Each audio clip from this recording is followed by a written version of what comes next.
안녕하세요. 달빛 이야기 서재 서담입니다. 오늘 하루도 정말 고생 많으셨어요. 오늘 밤도 여러분을 위한 이야기를 준비했습니다. 편안하게 기대어 앉아서 혹은 따뜻한 이불 속에 누워서 들어주세요. 이 밤의 이야기가 여러분에게 작은 위로가 되길 바랍니다. 그럼 이야기를 시작하겠습니다. 조선 중종 때 지리산 자락 깊숙한 곳에 솔매라는 작은 마을이 있었습니다. 이 마을에는 최진사라는 선비가 어머니와 함께 살고 있었는데 마흔이 넘도록 장가를 들지 못해 동네 사람들의 걱정거리였지요. 최진사는 키가 크고 준수한 외모의 글씨도 잘 쓰고 시도 지을 줄 아는 괜찮은 총각이었습니다. 하지만 워낙 소심하고 내성적인 성격이라 여자와 말 한마디 섞기도 어려워했지요. 어느 가을 저녁, 진사는 늘 그렇듯 혼자 달빛 아래 산책을 하고 있었습니다. 그런데 개울가에서 이상한 소리가 들려왔습니다. 진사가 조심스럽게 다가가 보니 한 여인이 개울가 바위에 앉아 눈물을 흘리고 있었습니다. 달빛에 비친 그 여인의 모습은 이 세상 사람이 아닌 것처럼 아름다웠습니다. 아가씨, 무슨 일이시옵니까? 진사가 떨리는 목소리로 물었지만 여인은 깜짝 놀라며 뒤돌아보더니 누구시옵니까? 소생은 이 마을에 사는 최진사라고 하옵니다. 아가씨께서 혼자 이런 곳에서 우시기에 혹시 무슨 어려운 일이라도 있는가 해서. 여인은 잠시 망설이더니 고개를 떨구며 말했습니다. 소녀는 길을 잃었나이다. 집으로 돌아가는 길을 모르겠사옵니다. 진사는 마음이 아팠습니다. 이렇게 아름다운 여인이 혼자 길을 잃고 헤매다니. 하지만 밤중에 낯선 여인을 어떻게 도와드려야 할지 막막했습니다. 그러시다면 우선 저희 집에서 하룻밤 쉬어 가시는 것이 어떠하실까요? 내일 아침에 마을 사람들과 함께 길을 찾아드리겠나이다. 여인은 고개를 들어 진사를 바라보았습니다. 그 눈빛에는 깊은 슬픔과 함께 작은 희망이 스며 있었지요. 그런 은혜를 어찌 갚사옵니까? 은혜라니요. 곤경에 처한 분을 돕는 것은 당연한 도리가 아니겠사옵니까? 진사는 여인을 집으로 데려왔습니다. 어머니는 깜짝 놀라셨지만 사연을 들으시고는 흔쾌히 여인을 받아주셨습니다. 어머님, 이분이 길을 잃으신 분이라고. 아이고, 이 밤중에 얼마나 무서우셨을꼬. 어서 들어오시게. 따뜻한 차부터 한 잔 드시게. 여인은 깍듯이 인사를 올렸습니다. 어머님께 누를 끼쳐드리게 되어 죄송하옵니다. 소녀는 월화라고 하옵니다. 월화, 참 아름다운 이름이었습니다. 진사는 그 이름을 마음속으로 여러 번 되뇌었지요. 그런데 이상한 일이 벌어졌습니다. 며칠이 지나도 월화를 찾아오는 사람이 없었고 마을 어디서도 그녀에 대한 소식을 들을 수 없었습니다. 월화 자신도 기억이 흐릿하다고 했습니다. 소녀는 어디서 왔는지, 가족이 누구인지 아무것도 기억이 나지 않나이다. 다만 이곳이 아닌 어딘가에서 왔다는 것만은 확실하옵니다. 진사의 어머니는 착한 분이셨습니다. 그럼 기억이 날 때까지 우리 집에서 지내거라. 혼자 있는 것보다 함께 있는 게 나을 것이다. 이렇게 해서 월화는 최진사 집에서 지내게 되었습니다. 월화는 매우 부지런하고 살림 솜씨가 뛰어났습니다.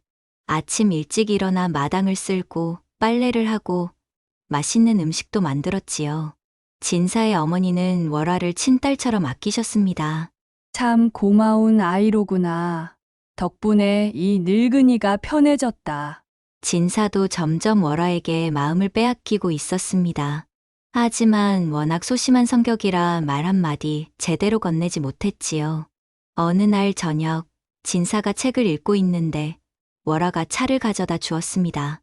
진사님, 차 한 잔 드시옵소서. 고맙소이다.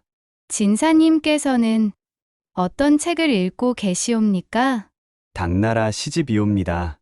200의 시를 보고 있었사옵니다. 월화의 눈이 반짝였습니다. 소녀도 시를 좋아하나이다.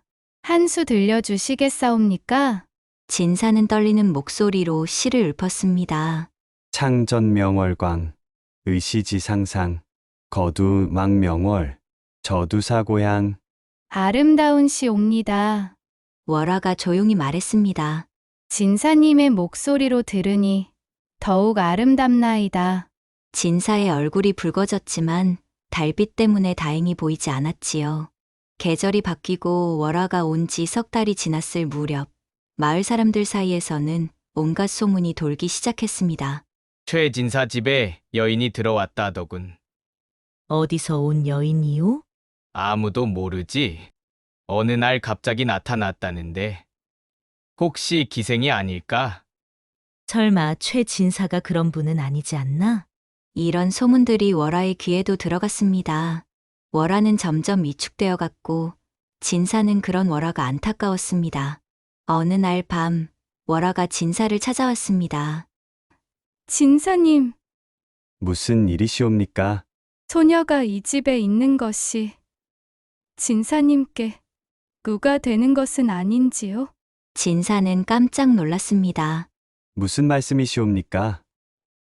누가 되기는커녕 어머님도 저도 월화 아가씨 덕분에 매일이 즐겁사옵니다. 하지만 마을 사람들이 하는 말을 마을 사람들의 말이 무엇이 중요하옵니까? 저는 진사는 말을 망설였습니다. 하지만 이번에는 용기를 내기로 했습니다. 저는 월화 아가씨와 함께 있을 때가 가장 행복하옵니다. 아가씨께서 싫어하지만 않으신다면 평생 아가씨를 지켜드리고 싶사옵니다. 월화는 고개를 숙이고 한참 동안 말이 없었습니다. 그러더니 작은 목소리로 말했습니다. 소녀도 진사님과 함께 있을 때가 가장 편안하나이다. 하지만 소녀는 자신이 누구인지도 모르는 몸이옵니다. 그런 소녀가 진사님 같은 분과 진사가 월화의 손을 살짝 잡았습니다. 과거가 무엇이 중요하옵니까? 지금 이 순간 우리가 서로를 생각하는 마음이면 충분하지 않겠사옵니까? 월화의 눈에서 눈물이 흘러내렸습니다. 하지만 이번에는 슬픔의 눈물이 아니라 기쁨의 눈물이었지요. 그런데 행복한 시간도 잠시 마을의 뜻밖의 소식이 전해졌습니다. 인근 큰 고을의 부유한 상인 김대감 댁에서 행방불명된 며느리를 찾는다는 방이 붙은 것입니다. 실종된 며느리는 나이 20살이고 키가 중간 정도이고 얼굴이 매우 아름다우며 방의 내용을 들은 진사의 가슴이 철렁했습니다. 묘사된 특징이 월화와 너무 비슷했거든요. 마을 이장이 진사를 찾아왔습니다. 진사 양반, 혹시 댁에 있는 그 아가씨가 아닙니다. 월화는 그런 분이 아니옵니다. 하지만 진사의 마음은 불안했습니다. 혹시 정말로 월화가 다른 사람의 부인이라면? 그날 밤 진사는 월화에게 물어보았습니다. 월화, 혹시 아가씨 기억 속에 다른 남자가 있지는 않소? 무슨 말씀이시옵니까? 김대감 댁에서 며느리를 찾고 있다는데 혹시나 하여. 월화의 얼굴이 창백해졌습니다. 설마 소녀가 아직 확실한 것은 아니지만 그날 밤부터 월화는 계속 악몽에 시달렸습니다. 꿈속에서 어떤 남자가 나타나 자신을 부르는 것이었지요. 월화야, 왜 도망쳤느냐? 어서 돌아오너라. 월화는 식은땀을 흘리며 깨어났습니다. 진사님, 소녀에게 무언가 숨겨진 과거가 있는 것 같나이다. 그것이 무엇인지 알아보고 싶사옵니다. 진사는 고민에 빠졌습니다. 월화의 과거를 알아보면 그녀를 잃을 수도 있었지만 그렇다고 진실을 외면할 수도 없었지요. 며칠 후 정말로 김대감 댁에서 사람들이 왔습니다. 그들은 월화를 보자마자 확신에 찬 목소리로 말했습니다. 맞습니다. 이분이 우리 댁 며느리 월화 마님이십니다. 잠깐 그것은 진사가 말하려 했지만 김대감의 사람들은 이미 월화를 데려가려 했습니다. 마님, 도대체 왜 이런 곳에 계십니까? 대감 어른께서 얼마나 걱정하셨는지 아십니까? 월화는 혼란스러워했습니다.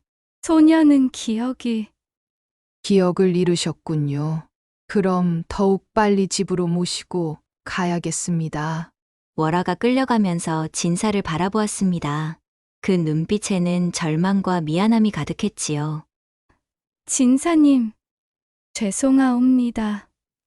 진사는 그저 바라볼 수밖에 없었습니다. 월화가 정말 다른 사람의 부인이라면 자신이 할 수 있는 일은 아무것도 없었거든요. 월화가 떠나고 진사의 집은 썰렁해졌습니다. 어머니도 진사도 말수가 줄어들었지요. 아들아, 너무 상심하지 마라. 어머니, 저는 괜찮사옵니다. 하지만 진사의 마음은 괜찮지 않았습니다. 매일 밤 월화가 앉아있던 자리를 바라보며 그리워했지요. 그런데 보름쯤 지났을 때 뜻밖의 방문객이 찾아왔습니다. 지팡이를 짚은 늙은 승려였습니다. 절에서 온 해운이라고 하옵니다. 최 진사님을 찾아왔사옵니다. 저를 찾아오셨다고요? 그렇다옵니다. 월화라는 처자에 대해 할 말이 있어서요. 진사의 가슴이 두근거렸습니다. 승려는 놀라운 이야기를 들려주었습니다. 월화 처자는 본래 김대감의 며느리가 맞사옵니다. 하지만 그 집은 매우 불행한 집이었지요. 불행한 집이라니요? 김대감의 아들은 술과 도박에 빠져 아내를 구타하고 학대했사옵니다. 월화 처자는 그것을 견디지 못하고 어느 날 밤 집을 뛰쳐나온 것이지요. 그럼 월화가 기억을 잃은 것은 심한 충격 때문이었을 것입니다. 너무 괴로운 기억이라 마음이 스스로를 보호하려고 기억을 지운 것이지요. 승려는 계속 말했습니다. 하지만 이제 다시 그 집으로 돌아간 월화 처자가 얼마나 괴로워할지 걱정이 되옵니다. 그래서 제가 이렇게 찾아온 것이옵니다. 그럼 제가 어떻게 해야 하겠사옵니까? 진사님께서 정말로 월화 처자를 사랑하신다면 구해내셔야 합니다. 어려울 수 있지만 방법이 없는 것은 아니지요. 승려는 한 가지 방법을 제시했습니다. 김대감이 아들의 잘못을 인정하고 월화를 놓아주는 것이었습니다. 하지만 그것이 가능할까요? 김대감은 욕심은 많지만 완전히 나쁜 사람은 아닙니다. 적절한 보상과 함께 정중히 부탁하면 들어줄 수도 있을 것입니다. 진사는 용기를 냈습니다. 평생 소심하게만 살았던 자신이었지만 사랑하는 사람을 위해서라면 무엇이든 할 수 있을 것 같았지요. 진사는 김대감을 만나러 갔습니다. 대감님, 소생은 솔매 마을의 최진사라고 하옵니다. 사실 대감님께 간곡히 부탁드리고 싶은 일이 있사옵니다. 진사는 정중하지만 단호하게 말했습니다.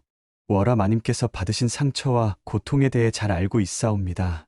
그런 상황에서 다시 똑같은 생활을 강요하는 것은 옳지 않다고 생각하옵니다.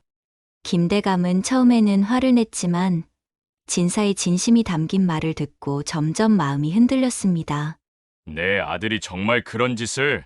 대감님께서도 아시지 않습니까? 이미 깨어진 부부 관계를 억지로 이어가는 것보다는 서로 다른 길을 가는 것이 나을 때가 있사옵니다. 진사는 자신의 전 재산을 김대감에게 보상으로 제시했습니다. 집안 대대로 내려오는 농토와 집, 그리고 책과 골동품까지 모든 것을요. 김대감은 마침내 마음을 바꾸었습니다. 좋소. 하지만 한 가지 조건이 있소. 무엇이든 들어주겠사옵니다.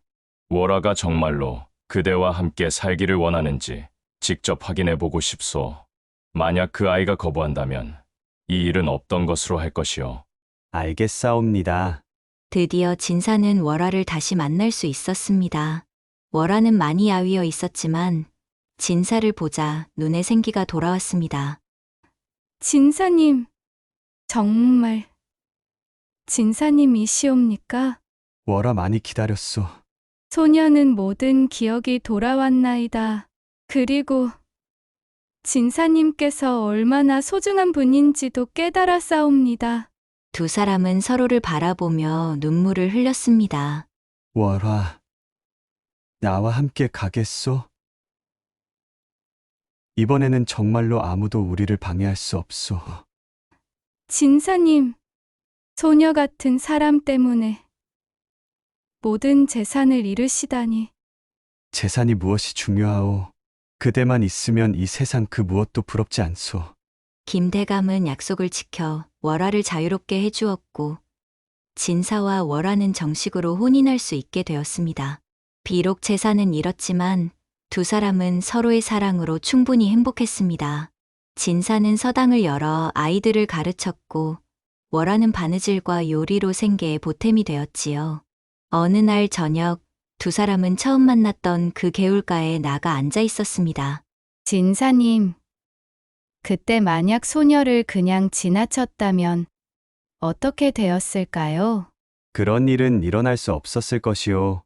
운명이었으니까요. 월화가 진사의 어깨에 기대며 말했습니다. 소녀는 이제 정말 행복한 아이다. 진사님을 만나 진짜 삶이 무엇인지 알게 되었사옵니다. 나도 마찬가지요. 월화를 만나지 못했다면 평생 혼자 살았을 것이오. 두 사람은 달빛 아래서 서로를 바라보며 미소 지었습니다. 그들의 사랑은 시간이 지날수록 더욱 깊어져 갔고 마을 사람들도 이제는 이들의 사랑을 아름다운 것으로 여기게 되었지요. 그 후 10년이 지났습니다. 진사와 월화는 두 아들 두 딸을 두었고 작지만 따뜻한 가정을 꾸려나갔습니다. 진사가 세운 서당은 주변에서 가장 훌륭한 서당으로 유명해졌고 월화의 바느질 솜씨는 인근 고을까지 소문이 날 정도였지요. 무엇보다 두 사람은 여전히 처음 사랑할 때와 같은 마음으로 서로를 아끼고 사랑했습니다. 어느 날 밤 두 사람이 다시 그 개울가에 나가 앉았습니다. 여보, 우리가 처음 만난 게 벌써 10년 전이네요. 그렇소. 그때 당신이 울고 있지 않았다면 우리는 만날 수 없었겠지요. 그런데 이상하옵니다. 그때 왜 제가 그곳에서 울고 있었는지 지금도 정확히 기억나지 않사옵니다. 진사가 월화의 손을 잡으며 말했습니다. 그것은 중요하지 않소. 중요한 것은 우리가 만났다는 것. 그리고 지금 이렇게 함께 있다는 것이요. 아버님, 어머님, 어디 계세요? 큰아들이 부르는 소리가 들렸습니다. 두 사람은 손을 잡고 집으로 돌아갔습니다. 그들의 뒤로 달빛이 길게 그림자를 들이우며 마치 이들의 사랑이 영원히 계속될 것임을 축복하는 것 같았습니다.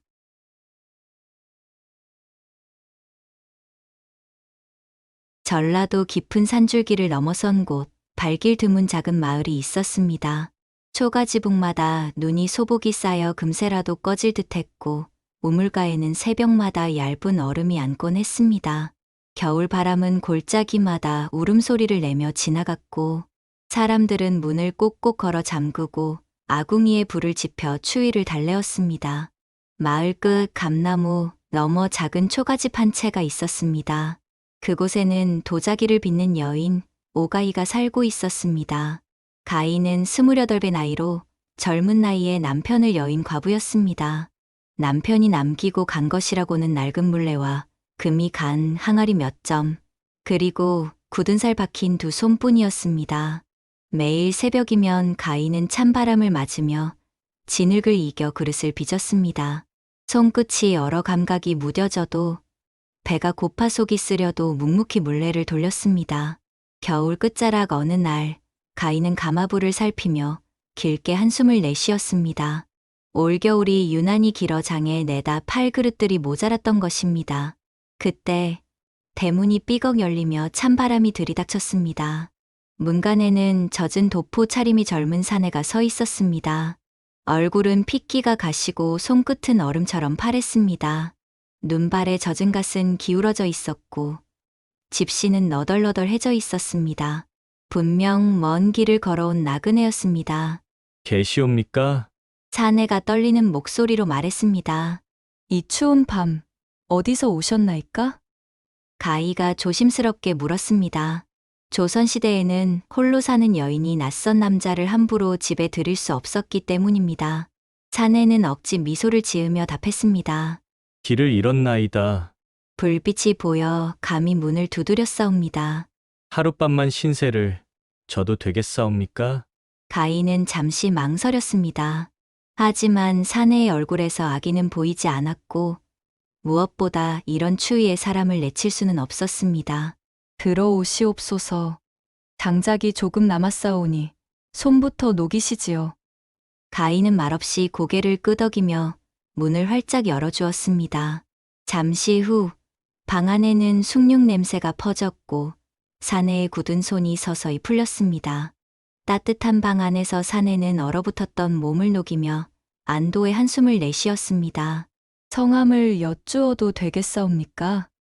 윤복이라 하옵니다. 복 받을 복 잘을 쓰옵니다. 시장하시옵니까? 시장 하나이다. 다만 오래 굶어 천천히 드리겠나이다. 그날 밤 보리밥과 된장국 그리고 열무김치가 상에 올랐습니다. 가희가 가진 것 중 가장 좋은 음식이었습니다. 윤복은 떨리는 손으로 수저를 들고 천천히 국을 들이켰습니다. 살 것 같사옵니다. 큰 은혜이옵니다. 사람 사는 일이 다 그러하지 않사옵니까? 불기운이 구들에 퍼지고 바람이 잦아들 즈음 사내는 이불을 턱까지 끌어올리며 속삭였습니다. 이 집 참으로 따뜻하옵니다. 다음 날 아침 햇살이 초가지붕을 비추었습니다. 가희는 가마 앞에 큰 항아리를 매만지고 있었습니다. 그 항아리는 오래전 남편이 굽다 실패한 것이었는데 이상하게도 달무늬 같은 빛이 스며 있었습니다. 유약이 흘러내리며 만든 자연스러운 무늬가 마치 달빛이 물에 비친 것처럼 아름다웠습니다. 윤복이 항아리를 자세히 살펴보며 물었습니다. 저 항아리는 어찌하여 따로 두셨사옵니까? 밤마다 소리가 납니다. 물결 스미는 소리가 마치 달빛이 항아리 속으로 쏟아지는 듯하여 그러하옵니다. 윤복은 귀를 대고 한참 가만히 있었습니다. 정말로 항아리 속에서 깊고 신비한 소리가 들려오고 있었습니다. 참으로 그러하옵니다. 깊은 곳에서 바닷물 같은 소리가 들리옵니다. 바다는커녕 평생 산만 보았사온데 말이옵니다. 가희는 쓸쓸하게 웃으며 말했습니다. 이 깊은 산골에서 태어나 평생을 살아온 그녀에게 바다는 꿈속에서나 볼 수 있는 것이었습니다. 그날 저녁 윤복은 장작을 패고 눈을 치우며 말없이 집 일을 도왔습니다. 처음에는 서툴렀지만 금세 요령을 터득했습니다. 떠돌이셨다 하였거늘 손이 야무지시옵니다. 없는 집일수록 손이 빨라야 살 길이 열리더이다. 밤이 깊어지자 항아리 속에서 낮은 속삭임이 들려왔습니다. 가만히 있으라. 때가 오면 문을 여나니. 가희와 윤복은 서로를 바라보되 말을 아꼈습니다. 신비한 일이었지만 두려움보다는 경이로움이 더 컸습니다. 눈발이 누그러진 어느 날 두 사람은 장터로 나갔습니다. 가희는 뚝배기와 종지들을 윤복은 달무늬 항아리를 지게에 지고 말입니다. 윤복이 함께 간 것은 혼자 사는 여인이 장터에서 당할 수 있는 불이익을 막기 위해서였습니다. 하지만 사람들 사이에는 수군거림이 퍼졌습니다. 저 집 사기장이가 사내를 들였다더라. 혼자 사는 여인이란 참으로 뻔뻔하구나. 과부의 몸으로 어찌 저럴 수가 있는가? 조선시대 사회에서 과부가 낯선 남자와 함께 사는 것은 매우 큰 비난을 받을 일이었습니다. 특히 유교적 윤리가 엄격했던 시대였기에 더욱 그러했습니다. 그때 마을 유지 송백수가 코웃음을 치며 말했습니다. 어허, 가희야. 그 항아리 금이 같구나. 곧 깨질 터인데 사람을 속여 팔 생각은 말 거라. 송백수는 마을에서 가장 부유한 양반으로 평소 가희를 탐탁지 않게 여기던 사람이었습니다. 가희는 말없이 항아리를 어루만졌습니다. 남편의 유품이기도 한 그 항아리를 함부로 헐뜯는 말을 들으니 마음이 아팠습니다. 윤복이 앞으로 나서며 공손히 말했습니다. 어르신, 금이 아니옵고 유약이 흘러 달무늬를 이룬 것이옵니다. 이런 그릇은 물을 오래 담아도 삭지 않사옵니다. 내 따위가 무엇을 아느냐? 떠돌이 주제! 송백수가 화를 내며 소리쳤습니다. 그때 한 안악이 나섰습니다. 그러면 물을 떠두고 장이 끝날 때 보십시다. 정말 좋은 그릇인지 확인해보자는 말이옵니다. 사람들이 물을 붓고 해가 기울 즈음 확인하니 달무늬 항아리의 물은 새벽 우물처럼 맑고 깊었습니다. 다른 그릇들의 물은 흙냄새가 났지만 이 항아리의 물만은 달콤하고 시원했습니다. 송백수는 얼굴을 붉히며 물러났습니다. 하지만 그의 눈빛에는 여전히 어두운 기운이 깔려 있었습니다. 밤이 되자 가인은 등잔 밑에서 바느질을 하고 윤복은 항아리 곁에 앉아 있었습니다. 조선시대 여인들은 밤늦게까지 바느질을 하여 생계를 이었고 특히 과부들에게는 중요한 수입원이었습니다. 윤복님, 예, 그 눈으로 먼 곳을 보시는 듯하옵니다. 무엇을 보시나이까? 윤복은 잠시 머뭇거리다 대답했습니다. 사람과 사람 사이를 잇는 실이 보이옵니다. 얇되 질긴 실이 맺히면 가야 할 곳과 서야 할 곳을 알 수 있사옵니다. 그 실이 내게도 맺혀 있사옵니까? 맺혀 있사옵니다. 이 집과 우물 사이에 하나, 그리고 당신과 이 항아리 사이에 또 하나가 맺혀 있나이다. 그때 항아리 속에서 분명한 목소리가 들렸습니다. 이 집의 물은 밖으로 흘러야 산다. 굶주린 자에게, 목마른 자에게 밤마다 국을 데워 문 밖에 내어라. 두 사람은 서로를 바라보며 고개를 끄덕였습니다.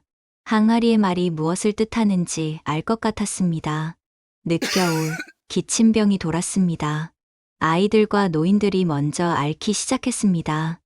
조선시대에는 의료 기술이 발달하지 않아 전염병이 돌면 많은 사람들이 목숨을 잃었습니다. 사람들은 우물을 의심했습니다. 우물물이 상했나 보다.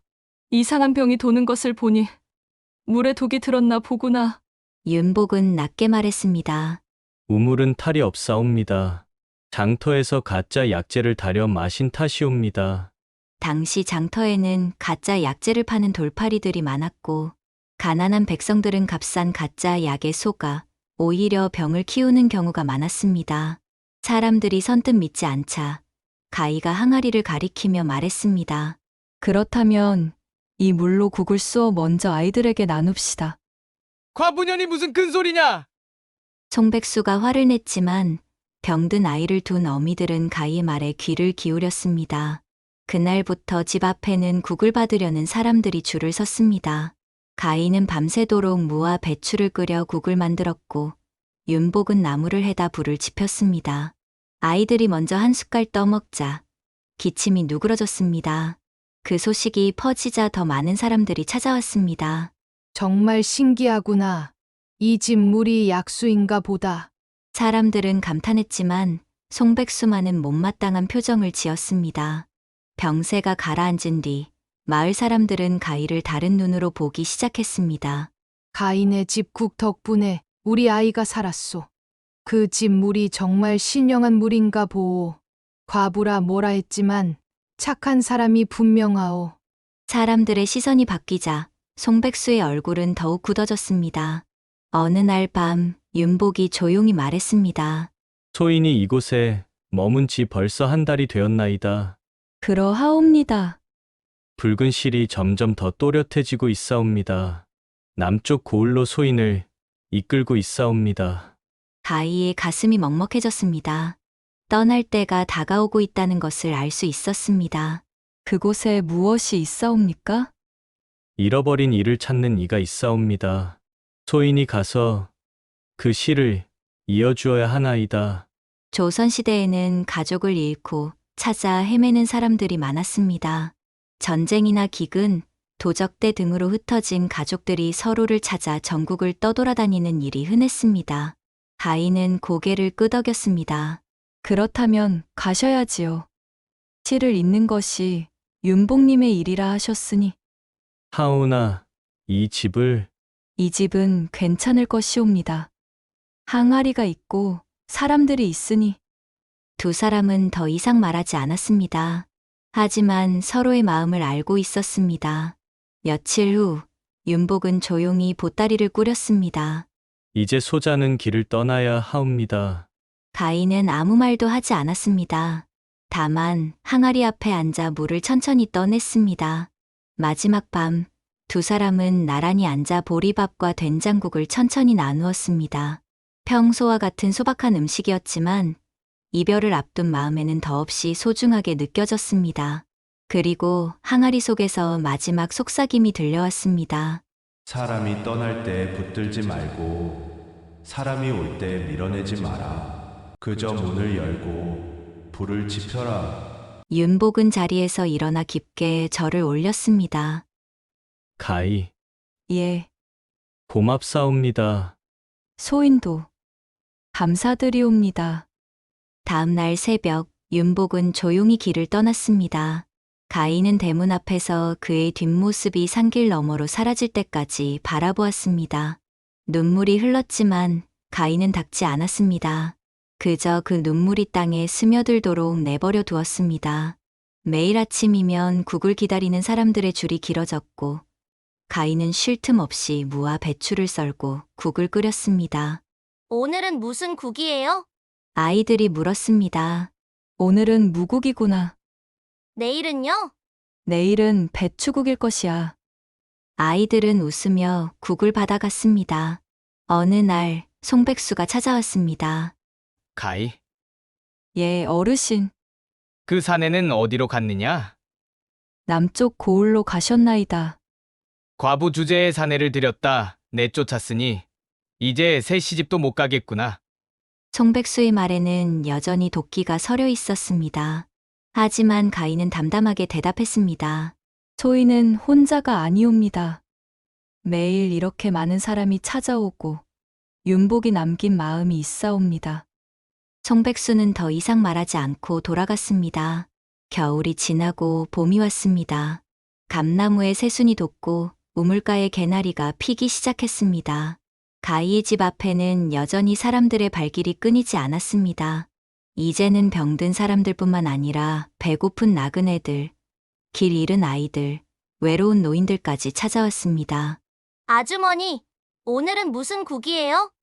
오늘은 달빛국이구나. 가인은 환하게 웃으며 답했습니다. 아이들이 고개를 갸웃거렸습니다. 달빛국이요? 그게 뭐예요? 달빛처럼 맑고 환한 국이니라.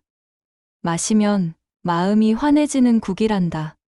실제로는 맑은 묵국이었지만 가인은 그렇게 이름을 붙였습니다. 항아리의 물로 끓인 국은 정말로 특별했습니다. 맑고 깨끗했으며 마시면 속이 편안해졌습니다. 봄이 깊어갈수록 마을에는 변화가 일어났습니다. 가희의 집을 찾았던 사람들이 이제는 서로를 돕기 시작한 것입니다. 우리 집에 쌀이 남았어. 가인의 집에 좀 갖다 드립시다. 나는 물을 좀 캐왔소. 국 끓이는 데 쓰라고 가지고 왔소. 우리 아이가 나무를 해서 가지고 와서 가히 너에게 가져다 주라고 하더라. 사람들은 조금씩 나누기 시작했고 마을은 조금씩 따뜻해졌습니다. 송백수마저도 어느 날 조용히 쌀 한 가마를 가희 집 앞에 놓고 갔습니다. 아무 말도 없었지만 그의 마음이 조금은 녹아내렸다는 것을 알 수 있었습니다. 가희는 그 쌀로 더 많은 국을 끓였습니다. 그해 여름, 남쪽 고을에서 기별이 들려왔습니다. 한 사내가 편지와 함께 물건을 가지고 왔습니다. 가희라는 분이 계시옵니까? 소인이 가희입니다만 윤복이라는 선비가 보낸 것이옵니다. 가희의 가슴이 두근거렸습니다. 편지를 펼치니 윤복의 글씨가 보였습니다. 가희님께 소인은 무사히 남쪽 고을에 도착하여 10년을 헤맨 어미와 아들을 만나게 하였나이다. 그 일로 관하에서 일을 맡게 되어 이제는 작은아마 녹을 받고 있사옵니다. 이 벼루는 소인이 처음 받은 녹으로 산 것이옵니다. 가희께서 항아리에 이름을 새기실 때 쓰시라고 보내옵니다. 그리고 감사하다는 말을 전하옵니다. 봄에 심은 마음이 여름에 꽃을 피웠고 가을에는 열매를 맺을 것이옵니다. 언젠가 다시 뵙겠나이다. 윤복 올림. 가희는 편지를 읽으며 조용히 눈물을 흘렸습니다. 그리고 벼루를 들고 항아리 앞에 앉았습니다. 가희는 조심스럽게 항아리에 글자를 새겨 넣었습니다. 달빛. 두 글자를 새기는데 하루가 걸렸습니다. 한 획 한 획 정성을 다해 새겼습니다. 그리고 그날 밤 항아리가 다시 말했습니다. 이제 너의 이름도 새겨라. 소인의 이름이 옵니까? 그렇다. 이 항아리는 내가 만든 것이나 다름없느니라. 내 손길이, 내 마음이, 내 눈물이 이 항아리에 스며 있느니라. 가인은 달빛 아래에 작은 글씨로 가이라고 새겼습니다. 그 순간 항아리에서 환한 빛이 스며 나왔습니다. 달빛처럼 부드럽고 따뜻한 빛이었습니다. 이제 이 항아리는 진정한 달빛 항아리가 되었느니라. 항아리의 목소리가 들렸습니다.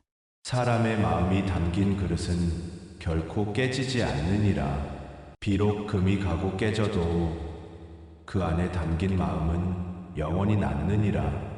그 후로 마을 사람들은 가이를 달빛 아주머니라고 부르기 시작했습니다. 달빛 아주머니, 오늘도 국 한 그릇만 주시옵소서. 우리 아이가 배가 아프다는데 물 좀 주시겠소? 길을 잃었는데 하룻밤만 재워주실 수 있나요? 가인은 언제나 문을 열고 불을 지폈습니다. 춥고 배고픈 사람에게는 따뜻한 국을, 아픈 사람에게는 맑은 물을, 길 잃은 사람에게는 쉴 곳을 주었습니다. 가인은 혼자였지만 외롭지 않았습니다. 매일 찾아오는 사람들, 밤마다 들려오는 항아리의 속삭임, 그리고 언젠가 다시 만날 윤복에 대한 그리움이 그녀의 마음을 따뜻하게 했습니다. 다시 겨울이 왔습니다. 윤복이 떠난 지 1년이 되던 날, 첫눈이 내렸습니다. 가인은 대문 앞에 서서 하늘을 바라보았습니다. 하얀 눈송이가 조용히 내리고 있었습니다. 작년 이맘때 윤복님이 왔었지. 가인은 혼잣말을 했습니다. 그때 누군가 대문을 두드렸습니다. 계시옵니까? 익숙한 목소리였습니다. 가인은 천천히 대문을 열었습니다. 그곳에는 윤복이 서 있었습니다. 작년과 같은 눈 내리는 날, 같은 시간에, 다만 이번에는 깨끗한 옷을 입고 따뜻한 신을 신고 환한 미소를 짓고 있었습니다. 다녀왔나이다. 잘 다녀오셨나이까? 예, 돌아올 곳이 있어 다행이옵니다. 두 사람은 말없이 서로를 바라보았습니다. 눈은 계속 내렸고 세상은 하얗게 물들어갔습니다. 그날 밤 두 사람은 다시 보리밥과 된장국을 나누었습니다. 남쪽 고을에서 일을 마치고 다시 이곳으로 돌아왔나이다. 이곳에 무엇이 있기에 돌아오셨나이까? 윤복은 잠시 망설이다가 대답했습니다. 붉은 실이 이곳을 가리키고 있었나이다. 제가 서 있어야 할 곳이, 가야 할 곳이 바로 이곳이라고. 그 실은 무엇과 이어져 있사옵니까? 이 집과, 이 우물과, 그리고 당신과 이어져 있나이다. 가인은 고개를 숙였습니다. 소인은 과부의 몸이옵니다. 윤복님께서 이곳에 머무신다면 사람들이 뭐라 한들 붉은 실을 끊을 수는 없사옵니다. 하늘이 이어준 인연을 사람이 끊을 수는 없는 법이옵니다. 그날 밤 항아리가 다시 말했습니다. 사람이 올 때 밀어내지 마라. 문을 열고 맞이하라. 윤복은 관아의 허락을 받아 이 마을에서 서당을 열었습니다. 마을 아이들에게 글을 가르치고 가인은 여전히 그릇을 빚으며 사람들에게 국을 나누었습니다. 두 사람은 혼인을 하지 않았습니다. 조선시대의 엄격한 법도상 과부의 재가는 어려운 일이었기 때문입니다. 하지만 함께 살며 서로를 돌보았습니다. 사람들은 처음에는 수군거렸지만 점차 두 사람을 인정하기 시작했습니다. 저 두 사람 덕분에 우리 마을이 살아났어. 아이들이 글을 배우고 병든 사람이 나으니 참으로 고마운 일이오. 하늘이 맺어준 인연을 누가 감히 끊겠소. 송백수마저도 더 이상 뭐라 하지 않았습니다. 세월이 흘렀습니다. 가희와 윤복의 집은 이제 달빛집이라 불렸습니다. 병든 사람, 배고픈 사람, 길 잃은 사람, 외로운 사람, 모든 사람이 이곳을 찾았고 이곳에서 위로를 받았습니다. 달무늬 항아리는 여전히 밤마다 속삭였습니다. 문을 열어라. 불을 지펴라. 사람을 맞이하라. 그리고 가희와 윤복은 그 말을 따랐습니다. 어느 날 저녁 어린 아이가 물었습니다. 달빛 아주머니, 항아리가 정말 말을 하나요? 그렇단다. 무슨 말을 해요? 가인은 아이를 무릎에 앉히고 말했습니다. 사람을 사랑하라고, 마음을 나누라고, 그렇게 살라고 말한단다. 저도 들을 수 있어요? 마음을 열면 들을 수 있단다. 귀가 아니라 마음으로 들어야 하는 소리란다. 아이는 항아리에 귀를 대고 가만히 있었습니다. 아, 정말 뭔가 들려요. 아이가 신기해하며 웃었습니다. 다시 봄이 왔습니다. 감나무에 꽃이 피고 우물가에 개나리가 피었습니다. 가희와 윤복은 대문 앞에 나란히 앉아 봄 햇살을 쬐고 있었습니다. 가희, 예, 행복하시옵니까? 가희는 빙그레 웃었습니다. 행복하옵니다. 비록 가난하고 어려워도 함께할 사람이 있고 나눌 마음이 있으니 행복하옵니다. 소인도 그러하옵니다. 두 사람은 말없이 서로의 손을 잡았습니다. 그때 항아리에서 따뜻한 빛이 스며 나왔습니다. 마치 축복하는 것 같았습니다. 세월이 더 흘렀습니다. 가희와 윤복은 늙었지만 여전히 사람들을 맞이했습니다. 달빛 항아리는 이제 마을의 보물이 되었습니다. 사람들은 그 항아리를 보며 말했습니다. 저 항아리처럼 우리도 서로의 마음을 담아야 한다. 저 항아리의 물처럼 우리도 맑고 깨끗해야 한다. 그리고 가희와 윤복의 이야기는 대대로 전해졌습니다. 추운 겨울밤, 한 그릇에 따뜻한 밥이 맺어준 인연, 사람과 사람 사이를 잇는 붉은 실, 그리고 문을 열고 불을 지피는 따뜻한 마음. 어느 날 밤, 가희가 윤복에게 물었습니다. 윤복님, 예, 우리가 떠난 후에도 이 항아리는 계속 사람들을 도울까요? 그럴 것이옵니다. 항아리 속에는 우리의 마음이 담겨 있으니까요. 그 마음은 영원히 사라지지 않을 것이옵니다. 그렇다면 다행이옵니다. 가희는 만족스럽게 웃으며 말했습니다. 달빛이 창문으로 들어와 방 안을 환하게 비췄습니다. 항아리는 고요히 빛나고 있었습니다. 사람은 밥으로 살고 물은 사람의 손길로 다시 삽니다. 추운 겨울도 어려운 시절도 따뜻한 마음 하나면 견딜 수 있습니다. 오늘 밤 여러분의 마음도 누군가에게는 따뜻한 항아리가 한 그릇의 국이 되기를 바랍니다. 별밤 이야기 서재와 함께한 오늘의 이야기 여기서 마무리합니다. 좋은 꿈 꾸시고 편히 주무세요. 안녕히 주무세요.